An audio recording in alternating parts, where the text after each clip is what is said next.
तो वहीं बेलगोरोद में हुए हमले का बदला लेना रूस के लिए जरूरी हो गया है।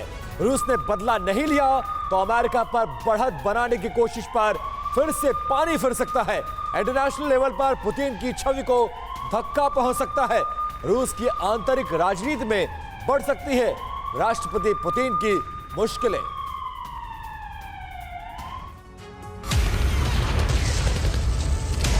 युद्ध के आग में झुलसता यूक्रेन आज पुतिन के क्रोध की आग में दहकने वाला है, क्योंकि बेलगोरोद के ऑयल डिपो पर हमले को पुतिन यूं ही भूल जाए, ऐसा हो नहीं सकता। ये जंग के बीच सिर्फ यूक्रेन का पलटवार नहीं है, रूस के गुरूर को ललकार है, क्योंकि दूसरे विश्व युद्ध के बाद ये पहला मौका है जब किसी देश ने रूस पर एयर स्ट्राइक की है। बेलगोरोद के ऑयल डिपो पर हमले का बदला लेना रूस के लिए जरूरी भी है और उसकी मजबूरी भी है। रूस ने अगर इस हमले का जवाब नहीं दिया तो अमेरिका पर बढ़त बनाने की उसकी सारी कोशिशों पर पानी फिर सकता है। इसके अलावा ये मामला पुतिन की साख से भी जुड़ा है। अगर ऑयल डिपो पर हमले का बदला लेने में जरा भी देर हुई तो इंटरनेशनल लेवल पर तो पुतिन की छवि को धक्का पहुंच सकता है। रूस की आंतरिक राजनीति में भी उनकी मुश्किलें बढ़ सकती है। एक मजबूत लीडर की उनकी छवि तार-तार हो सकती है और पुतिन ऐसा कभी नहीं चाहेंगे, भले ही इसके लिए उन्हें कितनी भी बड़ी कीमत क्यों न चुकानी पड़े। वो यूक्रेन से बदला लेकर रहेंगे और इसके लिए काउंटडाउन शुरू हो चुका है।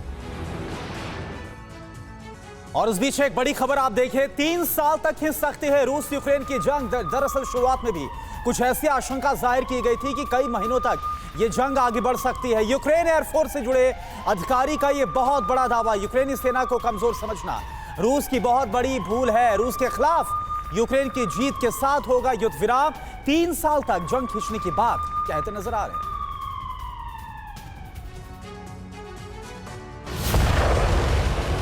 बीते 38 दिन से जारी जंगी मैदान से जो खबरें आ रही हैं, जो तस्वीरें आ रही हैं, उससे तो यही लग रहा है कि यूक्रेन और रूस में जारी विध्वंसक युद्ध जल्द खत्म नहीं होने वाला। ऐसे आसार नजर आ रहे हैं कि दोनों देशों के बीच जारी लड़ाई लंबी खिंचने वाली है, क्योंकि यूक्रेन किसी भी कीमत में रूस के आगे झुकने को तैयार नहीं है। ज़ेलेंस्की हार मानने को राजी नहीं है। इस बीच यूक्रेन की रॉयल एयरफोर्स एकेडमी के ट्रेनर फ्रैंक लेडविस ने बहुत बड़ा दावा कर दिया है।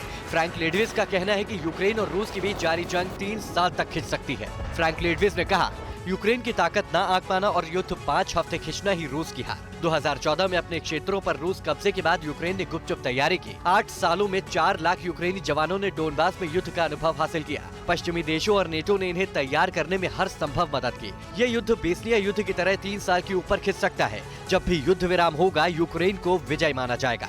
यूक्रेन उसी तेजी से उभरेगा जैसे दूसरे विश्व युद्ध के बाद जर्मनी और जापान उभरे थे। यानी फ्रैंक लेडविस के बयान से साफ है कि बेशक युद्ध लंबा चले, जीत यूक्रेन की ही होगी। युद्ध विराम के बाद यूक्रेन को ही विजयी माना जाएगा।